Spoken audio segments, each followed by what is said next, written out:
Wat is naar Milaan? Ho, ho, ho, gaan op de bakken staan. Sinds een paar maanden is het mijn fanclub in het oude woon, in het dorp. En ja, daarmee is het hele dorp ondersteunen. En ik vier in om jou. Het is ontstaan dat we OKT.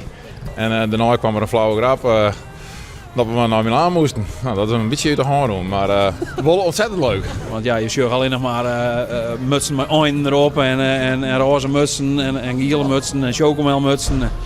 Dus we moeten dus een beetje onderscheiden. Nou ja, dat is wel aardig gelukt. En ik moest eerst even goed lezen. Ik denk, Matties en Matties naar Milaan. En ik dacht, doe ik ergens aan mee zonder dat ik het door heb? Maar het is zo'n authentiek vriendschapsgevoel, weet je wel. Het is niet vooraf bedacht. Het is meer iets wat die gasten overkomt. En dat vind ik zo leuk, omdat dan beland je echt in een avontuur. Ja, het is ontzettend leuk wat ze doen. Ze hadden een soort willen en lol in.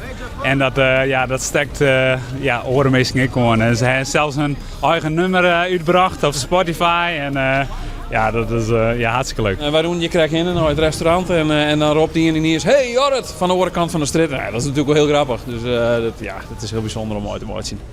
Kijk hem gaan. We gaan los, we gaan los, we gaan.